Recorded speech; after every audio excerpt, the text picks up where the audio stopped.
O SBT sempre foi uma das maiores emissoras de televisão do Brasil, trazendo novelas, programas de auditório e vários desenhos que com certeza marcaram a sua e a nossa infância. O SBT foi criado pelo apresentador brasileiro Silvio Santos, ou como ele é mais conhecido, o rei da TV brasileira, que infelizmente acabou nos deixando essa semana aos seus 93 anos de idade.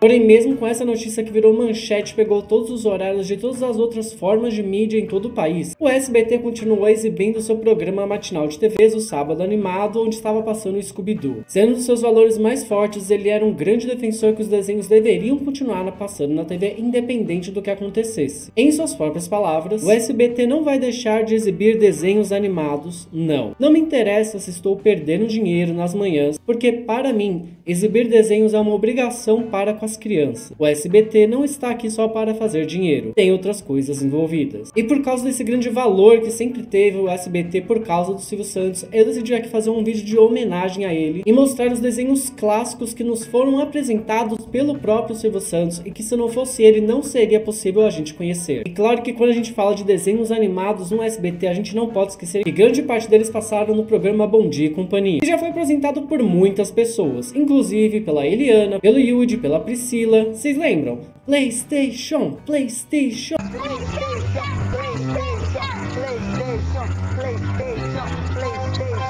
Eu sempre ligava, mas eu nunca consegui. E claro que também não podemos esquecer, talvez o que seja a maior revelação de uma estrela dentro do SBT para o mundo, que é a Maísa. Então vamos começar pelo clássico desenho que estava passando no SBT enquanto todas as outras emissoras falavam do Silvio Santos. Óbvio, Scooby-Doo.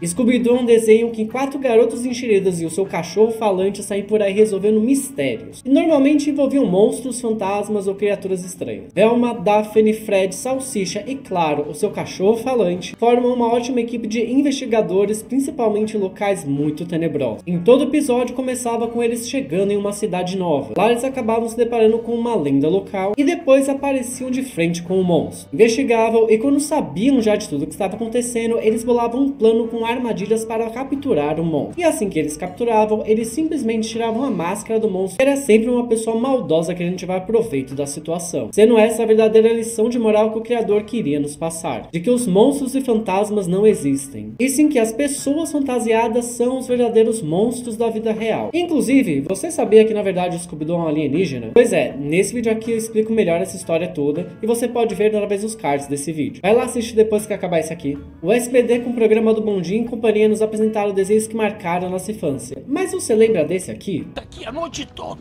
Como assim nós? Pois é, outro cachorro que marcou a infância de muita gente, incluindo a minha, é ele. Coragem, o cão covarde. Coragem era um cachorro roxo que morava com a sua mãe adotiva Muriel e o marido dela, o Eustácio, que era bem rabugento, em uma casa em lugar nenhum. Literalmente, o nome do lugar era Lugar Nenhum. E em cada episódio ele tinha que lutar e enfrentar um monstro, um fantasma ou uma criatura maligna, mística e sobrenatural que queria fazer mal aos dois velhinhos. E devo dizer que diversos inimigos eram extremamente assustadores, sério, os designs me davam muito medo quando eu era criança e até hoje eu acho meio bizarro. E apesar do desenho dizer que Coragem era o cão covarde, na verdade ele era bem corajoso. Isso porque ele era muito medroso, mas quando se tratava de ter que salvar a Muriel, ele não dava para trás. E ele ia enfrentando todos os monstros mesmo com muito medo para poder salvar a sua tão amada mãe Muriel. O que é basicamente a definição de coragem. Você lidar com aquilo que tem medo, mesmo estando com medo. E antes de eu falar o próximo desenho, já peço para que você se inscreva no canal, venha fazer parte da família Zeverse e me contar aqui se algum desses desenhos marcaram a sua infância. Tudo começou quando um relógio esquisito grudou no pulso dele vindo lá do infinito e agora ele tem poderes e com eles ele faz bonito. Esse é o desenho do Ben 10. Ah, quem não se lembra dessa abertura maravilhosa e icônica que ela falava como que começava toda a história do desenho do Ben 10? Ben Tennyson era um garoto de 10 anos que ia viajar, passar as férias com a sua prima Gwen e o seu tio Von Max. E bem no começo dessa viagem de férias, eles foram acampar. Porém, no meio da noite, algo estranho e iluminado cai do céu. E quando o Ben vai lá ver o que é, um relógio gruda nele e de repente ele tem um relógio alienígena. O relógio não conseguia sair e quando ele tentou mexer, ele descobriu que ele poderia se transformar em 10 alienígenas diferentes, se transformando nele para combater as forças extraterrestres malignas e também alguns humanos que não faziam coisas muito legais. Ao longo dos episódios, ele ia lutando contra esses alienígenas diferentes. E é mostrado o desenvolvimento do Ben bem que deixa de ser uma criança irritante e mimada e vai se tornando uma criança responsável e amável com o passar da temporada. Tanto que depois que acabou a primeira temporada do desenho, ele acabou ganhando uma franquia inteira só pra ele, de tão amado e famoso que ficou esse desenho, expandindo assim todo o universo de Ben 10 e nos trazendo cada vez mais cenas de luta e ação maravilhosas. Inclusive, se você gostou de ver Ben 10 na sua infância, mas não lembra exatamente a história, eu tenho um vídeo aqui mostrando toda a história do Ben 10 clássico. Vai lá conferir também depois desse vídeo. Lá na aldeia da Folha vivia um garoto que era excluído da sociedade por todos os habitantes que viviam na aldeia, porque eles acreditavam que dentro desse garoto vivia uma fera maligna presa, uma raposa de 9 caudas cruel. Brincalhão e atrevido, Naruto talvez foi o maior sucesso que o SBT e os Silvio Santos conseguiram trazer para o Brasil, criando uma legião de fãs aqui nas terras Tupiniquim e que de fato criou até eventos por causa disso. E o que poderia ser só mais um desenho de ninjas lutando e brigando entre si, acabou nos mostrando um desenvolvimento envolvente do personagem de toda a sua trama, focando nas amizades, afetos e também no crescimento pessoal do Naruto. E foi crescendo conosco e nos mostrando que ele deixou de ser aquele garoto que era repelido por toda a aldeia para se tornar no futuro um dos maiores líderes ninjas de todos os tempos, se tornando cada vez mais forte, mas sem abandonar os seus valores e as pessoas que ele amava. Mas e aí, me diz, qual desses desenhos marcou mais a sua infância? O meu com certeza foi o Ben 10. E é isso, até a próxima, Versus.